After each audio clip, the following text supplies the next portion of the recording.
तो hello student, हम लेकर आ चुके हैं आपके लिए एक और क्लास जो कि बायोकेमिस्ट्री चैप्टर 1 होने वाला है, इंट्रोडक्शन ऑफ बायोकेमिस्ट्री। ठीक है। और अगर आपको इस टाइप के नोट्स चाहिए हिंदी एंड इंग्लिश में, तो आपको क्या करना है, हमारे ऐप पे आना है। एस्पिरेंट नाम का ऐप है। ठीक है। लिंक आपको बायो में मिल जाएगा। और लास्ट में मैं एक आपको डिस्काउंट कूपन दूंगा जिसमें आपको ठीक ठाक परसेंटेज ऑफ मिल जाएगा। ठीक है। तो क्लास को स्टार्ट करते हैं। पहला पॉइंट हमारा क्या है, इंट्रोडक्शन। ठीक है। तो इंट्रोडक्शन में पहले क्या होता है, बायोकेमिस्ट्री होता क्या है। केमिस्ट्री मतलब तो सब कुछ जानते हैं। ठीक है। फिर बायोकेमिस्ट्री जो है वो शब्द का अर्थ होता है। बायोस मतलब क्या होता है, लाइफ। जो इसमें बायोस है बायोकेमिस्ट्री में, वो क्या होता है, उसका मतलब होता है क्या, लाइफ। ठीक है। फिर अपने अगले पॉइंट पे चलते हैं।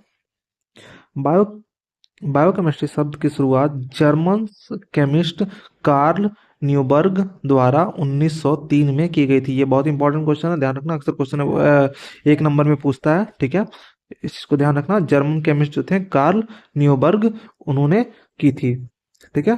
फिर अपने अगले पॉइंट पे चलते हैं। Father of modern biochemistry. Father of modern biochemistry कौन है, कार्ल नियोबर्ग। कार्ल नियोबर्ग ही फादर ऑफ मॉडर्न बायोकेमिस्ट्री है। ठीक है। अगले पॉइंट पे चलते हैं अपने। बायोकेमिस्ट्री केमिस्ट्री की एक महत्वपूर्ण ब्रांच है जिसमें यह अध्ययन किया जाता है कि लिविंग ऑर्गेनिज्म किन किन केमिकल सब्सटेंस से बने होते हैं। ठीक है। जो लिविंग ऑर्गेनिज्म अपने होते हैं वो कौन कौन से केमिकल सब्सटेंस से बने होते हैं। सेल के अंदर होने वाले डिफरेंट केमिकल रिएक्शन और प्रोसेस क्या होता है। ठीक है। सेल के अंदर जो डिफरेंट केमिकल रिएक्शन होते हैं, ठीक है, वो और उनका प्रोसेस क्या होता है, हम क्या करते हैं बायोकेमिस्ट्री में पढ़ते हैं। ठीक है। फिर अपने अगले पॉइंट पे चलते हैं। थोड़ा सा पीडीएफ गड़बड़ बन गया है। What is biochemistry. बायोकेमिस्ट्री होता क्या है। ठीक है। बायोकेमिस्ट्री वो विज्ञान है जो लिविंग सेल के अंदर होने वाले केमिकल कंपोजिशन और मेटाबॉलिक रिएक्शन को सॉरी मेटाबॉलिक रिएक्शन का स्टडी हम लोग करते हैं। तो बायोकेमिस्ट्री वो साइंस का वो ब्रांच है इसमें लिविंग जो सेल होते हैं हमारे बॉडी के, उनके केमिकल कंपोजिशन मेटाबॉलिक रिएक्शन का स्टडी हम लोग उसमें करते हैं। ठीक है। फिर अपने स्कोप ऑफ बायोकेमिस्ट्री में आते हैं। ठीक है। स्कोप ऑफ बायोकेमिस्ट्री में आते हैं। जो फार्मेसी में बायोकेमिस्ट्री का स्कोप क्या क्या है।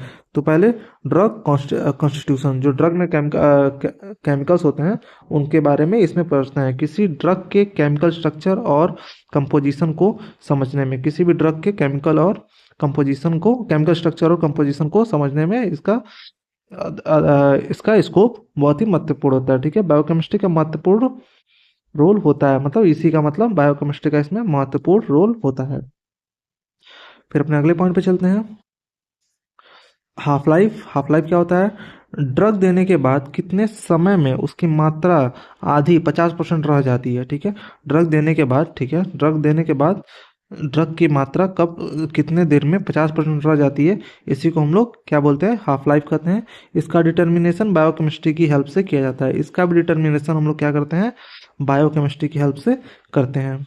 ठीक है। फिर अब अगला क्या है आपका, बायोकेमिकल टेस्ट। बायोकेमिकल टेस्ट का उपयोग किया जाता है किसमें, ड्रग के एक्सपायरी डेट डिटर्मिनेशन करने के लिए। ड्रग का एक्सपायरी डेट और डिटर्मिनेशन, एक्सपायरी डेट का डिटर्मिनेशन करने के लिए, ड्रग की हाफ लाइफ फिक्स करने के लिए। ड्रग का हाफ लाइफ जो होता है, कुछ ड्रग्स के हम लोग हाफ लाइफ जो होता है उसको भी फिक्स करते हैं, उसमें भी बायोकेमिस्ट्री बहुत ही हेल्पफुल होता है। फिर अपने अगले पॉइंट चलते हैं, ड्रग स्टोरेज। ठीक है। ड्रग स्टोरेज क्या होने वाला है, किसी ड्रग की सुरक्षित रखने के लिए। ठीक है। बायोकेमिस्ट्री का यूज ड्रग को सुरक्षित रखने के लिए भी किया जाता है। उसे किस टेम्परेचर और कंडीशन में स्टोर करना चाहिए। ठीक है। उसे किस टेम्परेचर और किस स्टोरेज कंडीशन में स्टोर करना चाहिए, इसका नॉलेज बायोकेमिस्ट्री के थ्रू हम लोग प्राप्त करते हैं। इसका नॉलेज हमको क्या होता है, बायोकेमिस्ट्री के थ्रू हमको मिलता है। फिर अपने अगले पॉइंट पे चलते हैं, ड्रग मेटाबॉलिज्म। ड्रग मेटाबॉलिज्म में भी ये बहुत हेल्प करता है। ड्रग बॉडी में जाकर कैसे मेटाबोलाइज होता है। ठीक है। ड्रग जो होता है हमारे बॉडी में जाके कैसे मेटाबोलाइज होता है, ये भी हम लोग बायोकेमिस्ट्री में पढ़ते हैं। ड्रग अपने फार्माकोलॉजिकल एक्शन किस तरीके से शो करता है। जो ड्रग होता है अपना फार्माकोलॉजिकल एक्शन, कोई बीमारी को ठीक तो करता है, लेकिन कैसे ठीक करता है ये भी हम बायो केमिस्ट्री में पढ़ते हैं। इन सभी प्रोसेस को समझने में बायोकेमिस्ट्री मदद करती है। वही बात हो गई, ये सारे प्रोसेस को समझने में हमारी बायोकेमिस्ट्री क्या होती है, मदद करती है। ठीक है। अब scope of biochemistry in other field में बायोकेमिस्ट्री का क्या स्कोप होता है। पहले पॉइंट है हमारा एग्रीकल्चर। बायोकेमिस्ट्री का उपयोग एग्रीकल्चर और वेटरनरी फील्ड में भी किया जाता है। जैसे एनिमल के मिल्क की क्वांटिटी एनालाइज करना, एनिमल जो दूध देते हैं उनकी क्वालिटी और क्वांटिटी भी एनालाइज में की जाती है। ठीक है। एनिमल या बर्ड में होने वाली डिजीज की पहचान करना। ठीक है। एनिमल या बर्ड में होने वाली डिजीज जो होती हैं, ठीक है, एनिमल या फिर कोई बर्ड हो गया, उसमें होने वाली डिजीज का भी पहचान हम लोग क्या करते हैं, बायो केमिस्ट्री से करते हैं। प्लांट पर पेस्टिसाइड स्प्रे करने के बाद उनमें कितनी मात्रा में पेस्टिसाइड रिड्यूस बचा है, इसका भी एस्टिमेशन हम लोग करते हैं। जैसे कि अगर कोई प्लांट वगैरह में आप पेस्टिसाइड छिड़कते हैं तो उसमें कितनी मात्रा में पेस्टिसाइड रिड्यूस हो गए हैं, कितनी मात्रा में बचे हुए हैं, कितना केमिकल देना है, ये भी सब हम लोग क्या करते हैं, बायोकेमिस्ट्री में पढ़ते हैं। ठीक है। फिर अपना अगले पॉइंट पे चलते हैं, सेल एंड इट्स। हमारा नेक्स्ट पॉइंट क्या होने वाला है, स्कोप वगैरह तो सब कुछ हमने देख लिया।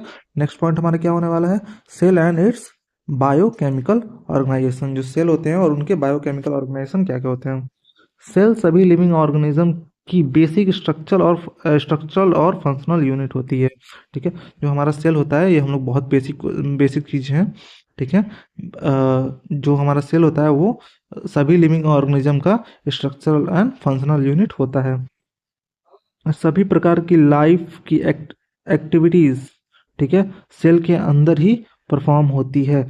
जितनी भी हमारे लाइफ जो होता है, जितनी भी हमारे लाइफ की एक्टिविटीज होती हैं वो सब कुछ सेल के अंदर ही परफॉर्म होती है। सेल को मुख्यतः दो कैटेगरी में बांटा गया है।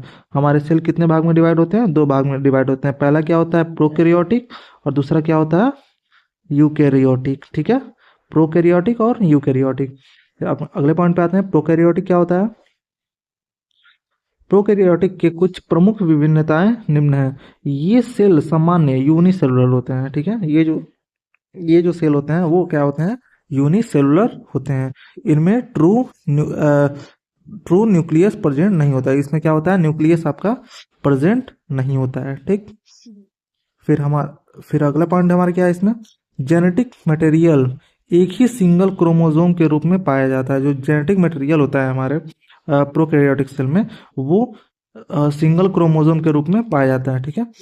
माइटोकॉन्ड्रिया ऑब्सेंस होता है, इसमें माइटोकॉन्ड्रिया होता ही नहीं है। ठीक है। जो power house of the cell होता है वो होता ही नहीं है। ऐसे सेल ऐसा सेल मतलब प्रायः मतलब किसमें किसमें कौन कौन सी होती है, बैक्टीरिया या फिर ब्लू ग्रीन एल्गी या फिर ब्लू ग्रीन एल्गी में पाए जाते हैं। इसका एग्जांपल आपका साइनो बैक्टीरिया। फिर अपने अगले पॉइंट पे चलते हैं, यूकैरियोटिक। यूकैरियोटिक सेल में प्रमुख कैरेक्टरिस्टिक क्या होते हैं। ठीक है। ये सेल अधिकतर मल्टी सेलुलर होते हैं। ठीक है। ये जो सेल होते हैं हमेशा अधिकतर हमेशा ही मल्टी सेलुलर में होते हैं। ठीक है। इनमें वेल डिफाइंड न्यूक्लियस प्रेजेंट होता है। इसमें न्यूक्लियस आपका प्रेजेंट होता है। ठीक है। जेनेटिक मटेरियल एक से अधिक क्रोमोसोम के रूप में होते हैं। इसमें क्या होते हैं, एक से अधिक क्या होते हैं, क्रोमोसोम प्रेजेंट होते हैं। ठीक है। माइटोकॉन्ड्रिया प्रेजेंट होता है, इसमें माइटोकॉन्ड्रिया आपका प्रेजेंट होता है। इस प्रकार के सेल फंगस, प्लांट और एनिमल में पाए जाते हैं। इस तरीके के जो सेल होते हैं वो फंगस, प्लांट और एनिमल में पाए जाते हैं। ठीक है। फिर अगला पॉइंट क्या हमारा क्या है, सब cellular structure and their function. जो सब सेलुलर स्ट्रक्चर होता है और उनका फंक्शन हम पढ़ेंगे। सेल के अंदर मौजूद अलग अलग स्ट्रक्चर और सब सेलुलर स्ट्रक्चर कहा जाता है। सेल के अंदर जो मौजूद होते हैं, अलग अलग स्ट्रक्चर जो मौजूद होते हैं उनको हम लोग क्या कहते हैं, सब सेलुलर स्ट्रक्चर। ठीक है। हर स्ट्रक्चर को अपने एक स्पेसिफिक फंक्शन होता है। ठीक है। हर एक जो स्ट्रक्चर होता है सेल का, उनका एक अलग अलग स्पेसिफिक फंक्शन होता है। तो हमारा पहला क्या हो जाएगा, सेल मेम्ब्रेन या फिर प्लाज्मा मेम्ब्रेन। सेल की सबसे बाहरी कवरिंग को हम लोग सेल मेम्ब्रेन या फिर प्लाज्मा मेम्ब्रेन कहते हैं। जो सेल होता है हमारा उसका सबसे बाहरी जो कवरिंग होती है उसको हम लोग क्या कहते हैं, सेल मेम्ब्रेन या प्लाज्मा मेम्ब्रेन हम लोग कहते हैं। ये लिपिड बाइलेयर से बनी होती है। ये क्या होता है, लिपिड के बाइलेयर से, ठीक है, ये बनी होती है। ठीक है। इसमें प्रोटीन इम्पेंडेंट होता है, ठीक है। इसमें प्रोटीन पहले से प्रेजेंट होता है, ठीक है। बहुत कम मात्रा में कार्बोहाइड्रेट भी उपस्थित रहते हैं, ठीक है। इनमें बहुत कम मात्रा में भी कार्बोहाइड्रेट होते हैं, वो क्या होते हैं, प्रेजेंट होते हैं। फिर हमारा अगला पॉइंट क्या है, यह मेम्ब्रेन सेलेक्टिवली परमिएबल होता है, यानी कुछ सब्सटेंस को अंदर बाहर जाने देता है। जो आपका प्लाज्मा मेम्ब्रेन होता है, जो सेल मेम्ब्रेन होता है, क्या होता है, वो सेलेक्टिव परमिएबल होता है या फिर सेमी परमिएबल होता है। वो क्या करता है, कुछ चीज़ों को अंदर जाने देता है, कुछ चीज़ों को बाहर ही रोक देता है, ठीक है। फंक्शन क्या होते हैं, सेल को शेप देना और अंदर और बाहर के सब्सटेंस को मूवमेंट अंदर अंदर और बाहर के सब्सटेंस के मूवमेंट को कंट्रोल करना, ठीक है। जो यही सेमी परमेएबल का काम करता है, वही इसका फंक्शन होता है। फिर आपका न्यूक्लियस, अगला पॉइंट क्या है हमारा, न्यूक्लियस, ठीक है। न्यूक्लियस न्यूक्ल न्यूक्लियस न्यूक्लियस सामान्यतः सेल के सेंटर में लोकेट होता है। तो न्यूक्लियस होता है हमेशा सेल के सेंटर में, ये क्या होता है, लोकेटेड होता है। यह सेल का इंफॉर्मेशन सेंटर कहलाता है। जो सेल का ये जो होता है, क्या होता है, सेल का इंफॉर्मेशन, इसी में आरएनए डीएनए प्रेजेंट होते हैं, ठीक है। न्यूक्लियस भी सिलेक्टिव परमिएबल होता है। न्यूक्लियस भी क्या करता है, सिलेक्टिव परमिएबल होता है। ये भी कुछ ही चीज़ों को अंदर जाने देता है अपने, और कुछ चीज़ों को बाहर आने देता है। इसमें कैसे होता है, हम लोग आगे पढ़ेंगे। इसमें लगभग 90% सेलुलर डीएनए पाया जाता है। इसमें कम से कम मतलब लगभग 90% जो सेलुलर डीएनए होता है, इसी में न्यूक्लियस के अंदर ही पाया जाता है। रेड ब्लड सेल, ठीक है, रेड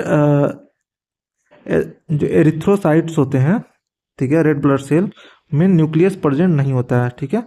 ये चीज़ ध्यान रखना, कॉमन क्वेश्चन है, हमेशा अक्सर भी ये भी पूछ देता है, ठीक है, कि रेड ब्लड सेल में न्यूक्लियस प्रेजेंट होता है कि नहीं होता है। तो सीधे सीधे बोलना है कि नहीं होता है, ठीक है। फंक्शन क्या होता है, जेनेटिक इन्फॉर्मेशन को स्टोर करना, सेल डिवीजन और प्रोटीन सिंथेसिस को कंट्रोल करना, ठीक है। सेल डिवीजन में हेल्प करता है और प्रोटीन प्रोटीन को सिंथेसाइज करता है या फिर कंट्रोल करता है। सिंथेसाइज नहीं करता है, कंट्रोल करता है, ये चीज़ ध्यान रखना। फिर अपना हमारा अगला पॉइंट क्या है, न्यूक्लियोलस। न्यूक्लियोलस क्या होता है, न्यूक्लियोलस न्यूक्लियस के अंदर पाए जाने वाला एक स्मॉल डेंस बॉडी होता है, ठीक है। न्यूक्लियोलस क्या होता है, न्यूक्लियस के अंदर पाने वाला एक स्मॉल डेंस बॉडी होता है, ठीक है। यह मेम्ब्रेन लेस स्ट्रक्चर है, ठीक है। इसमें क्या होता है, ये क्या होता है, ये इसका कोई मेम्ब्रेन नहीं होता है, ठीक है।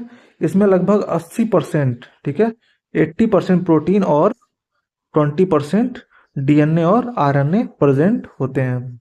फंक्शन क्या है, राइबोसोमल आरएनए या फिर आरएनए को सिंथेसाइज करना, ठीक है, और राइबोसोम फॉर्मेशन में सहायता करना, ठीक है।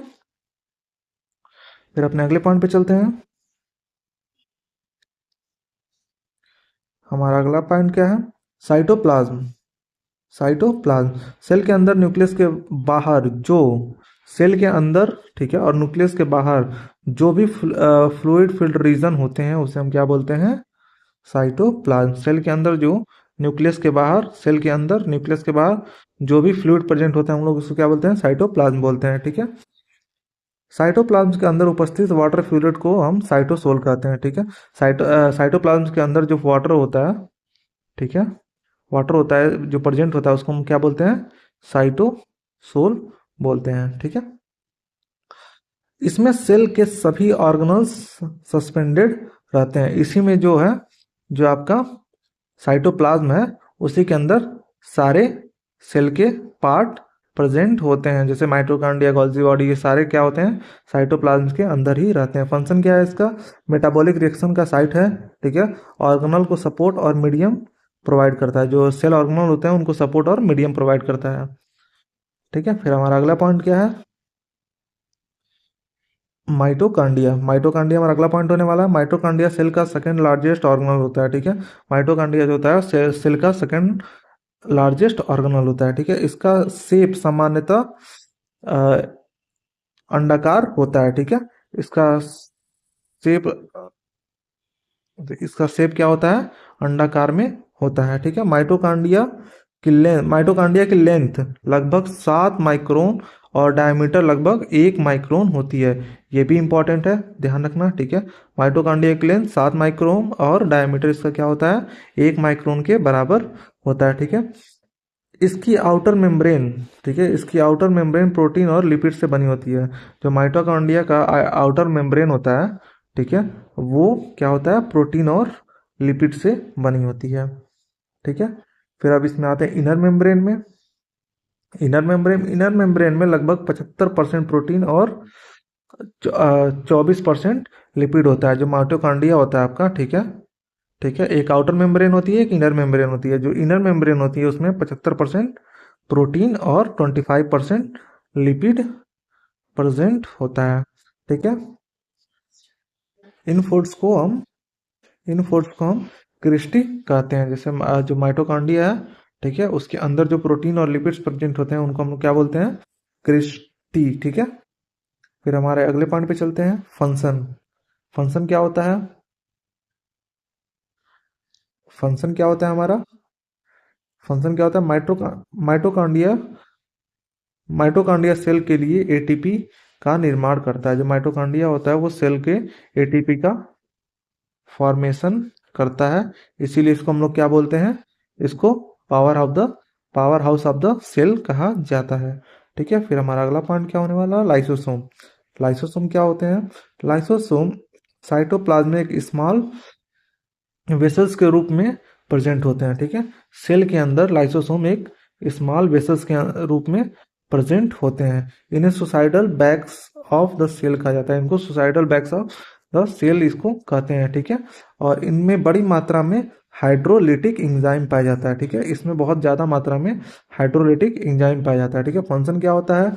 डेड सेल के डाइजेशन में सहायता करते हैं। जो सेल हमारे डेड हो जाते हैं, ठीक है, जो सेल हमारे डेड हो जाते हैं उनको डाइजेशन में ये हेल्प करता है। वेस्ट मटेरियल को नष्ट करता है। सेल के अंदर जो वेस्ट मटेरियल होते हैं, ये क्या करता है, वो अपने अंदर भरता रहता है। ठीक है। ठीक है। और ये उनको नष्ट करता रहता है। सेल के अंदर डैमेज या यूजलेस पार्ट को डिस्ट्रॉय करता है। सेल के अंदर जो डैमेज और डिस्ट्रॉय पार्ट होते हैं उनको क्या करता है, ये अपने अंदर लेके डैमेज या फिर सॉरी उसको डिस्ट्रॉय करता है। ठीक है। फिर हमारा अगला पॉइंट क्या है,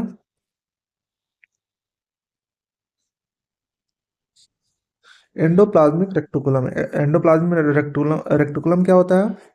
ईआर, यह न्यूक्लियस से जुड़ा हुआ एक मेम्ब्रेनस स्ट्रक्चर होता है जिसे एंडोप्लाज्मिक रेक्टिकुलम कहा जाता है। ठीक है।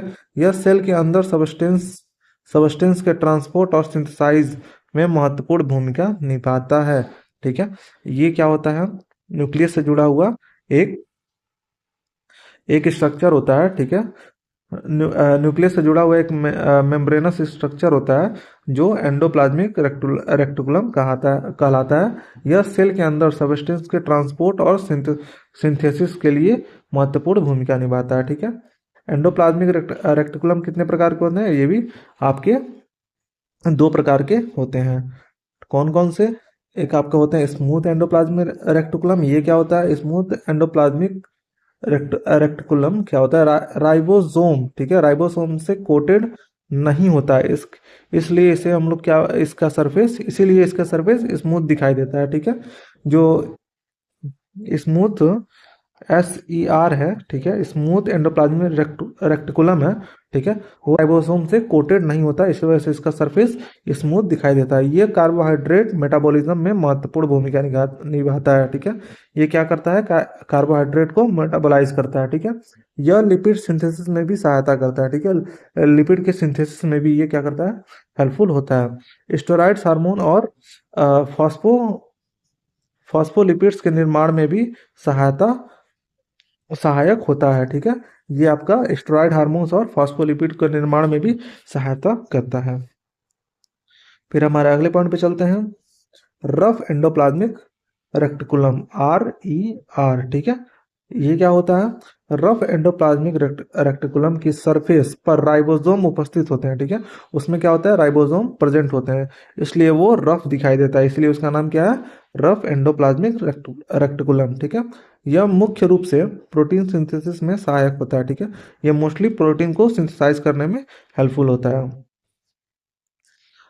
राइबोसोम के कारण बनने वाले प्रोटीन के आगे गोल्जी अपरेटस तक भेजने में मदद करता है। ये क्या करता है, राइबोसोम के कारण बनने वाले जो प्रोटीन होते हैं, ठीक है, वो आगे गोल्गी एपरेटस पे भेजने के लिए ये हेल्पफुल होता है। ये ट्रांसपोर्ट का भी काम करता है, ठीक है। फिर हमारा अगला पॉइंट क्या है, गोल्जी एपरेटस। गोल्जी एपरेटस क्या है, गोल्जी एपरेटस का मुख्य कार्य पैकेजिंग, मॉडिफाइंग और ट्रांसपोर्ट में होता है, ठीक है। गोल्जी एपरेटस का क्या होता है, पैकेजिंग, मॉडिफाइंग और ट्रांसपोर्ट में होता है। क्या करता है, एंडोप्लाज्मिक रेक्टिकुलम द्वारा बनाए गए प्रोटीन और लिपिड, ठीक है। जो हमारा एंडोप्लाज्मिक रेक्टिकुलम था, ईआर, वो क्या करता था, प्रोटीन और लिपिड्स को बनाता था। उनको क्या करता है, ये रिसीव करता है, ठीक है। ये प्रोटीन को मॉडिफाई करके उन्हें सही स्थान पर भेजता है, ठीक है। ये क्या करता है, प्रोटीन को अच्छे से मॉडिफाई करता है और उनको सही स्थान पे भेजता है। लिपिड और कोलेस्ट्रॉल के ट्रांसपोर्ट में भी सहायता करता है। लिपिड और कोलेस्ट्रॉल के ट्रांसपोर्ट में भी ये क्या करता है, हेल्प करता है।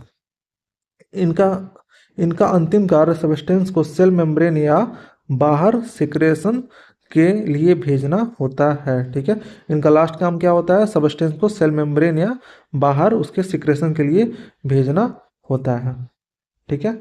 तो आगे हम, मुझे नहीं लग रहा कुछ है, ठीक है। तो यही हमारा था इंट्रोडक्शन ऑफ बायोकेमिस्ट्री, ठीक है, चैप्टर 1। ठीक है। अगर आपको इसके नोट्स चाहिए होंगे तो आपको ऐप डाउनलोड कर लेना है, ठीक है। आपको सभी सब्जेक्ट के अच्छे से इसी फॉर्मेट में सारे नोट मिल जाएंगे, जो कि एग्ज़ाम के लिए बहुत ही इजी होते हैं। और आप अगर कोड लगाते हैं THE द, ठीक है, अगर आप कोड लगाते हैं TH, ध्यान रखिएगा सब कुछ कैपिटल लेटर रहेगा, RX हब, ठीक है, RX हब, तो आपको क्या मिलेगा, 10% का डिस्काउंट मिल जाएगा। जो कि कोर्स का प्राइस भी है आपका 249, इसमें भी आपको 10% का डिस्काउंट मिल जाएगा। तो क्लास को यहीं पे एंड करते हैं। जय हिंद, जय भारत।